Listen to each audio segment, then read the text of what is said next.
When we think of a lie detector test today, we usually picture um, wires and heart rate monitors or, sweat sensors. It's essentially a machine trying to pry a secret out of a human body. Right, we completely rely on technology to make the invisible, well, visible. Exactly. But ancient legal systems obviously didn't have polygraphs. So to drag a secret into the light, ancient Jewish law used something far more intricate. And today we're doing a deep dive into Rashi's commentary on a ritual called the Sotah.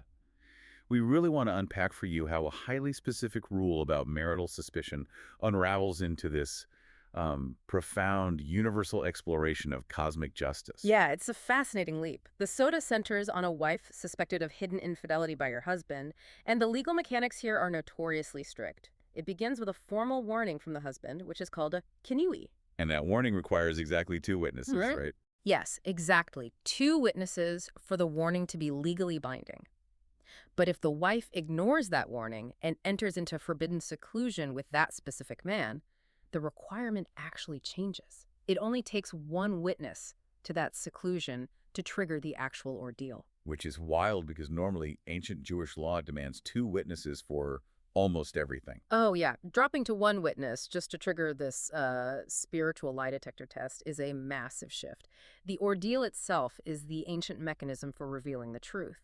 The woman would be brought to the temple and required to drink a specific mixture of bitter waters. Because the belief was that the water would miraculously prove her guilt or innocence. It essentially drags what happened in absolute secret out into the public eye. Exactly. It's a localized ritual entirely about exposing hidden marital sins. But that makes me wonder, does the text actually stop at marriage, or is there a broader application here? It definitely doesn't stop there.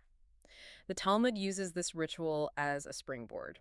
Because the Sotah exposes what is hidden, the text pivots to the grander idea that the universe systematically reacts to all our hidden choices. Through perfect divine symmetry. Right. Yes, exactly. They call this philosophy Middah Kineged Middah, or measure for a measure.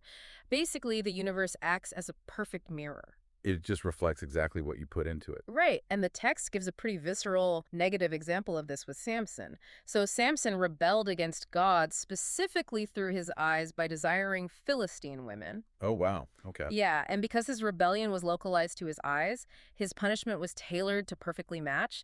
The Philistines actually gouged out those very eyes. I mean, that is terrifyingly precise. But that also feels deeply pessimistic to me. If the universe is just acting as a tripwire, waiting to punish our secret flaws, what's the incentive to do hidden good? Well, the mirror reflects both ways, right? It actually scales up the good exponentially. The text contrasts Samson with Joseph.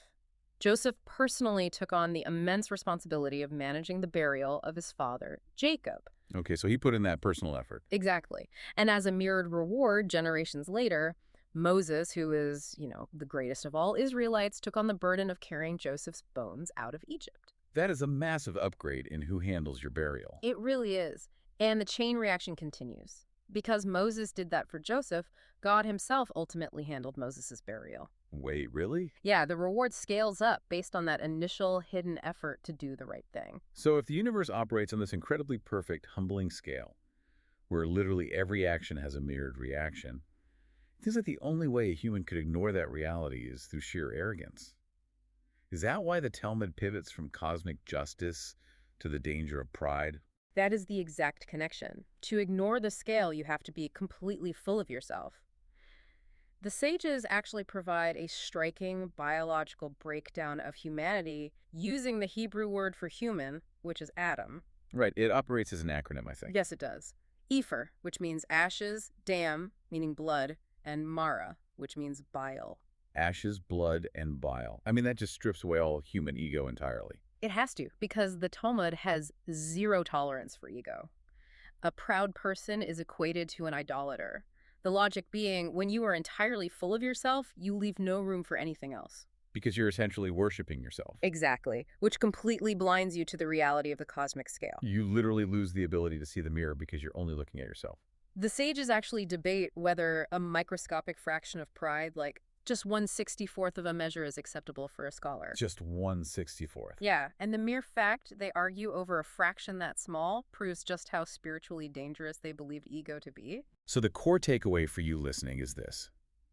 You live in a universe where no action goes unmeasured. Whether it's a secret betrayal behind closed doors, a hidden act of kindness, or even just an internal feeling of arrogance, it all hits the scale. It is a universe of continuous, perfect feedback. Right. Which leaves you with this.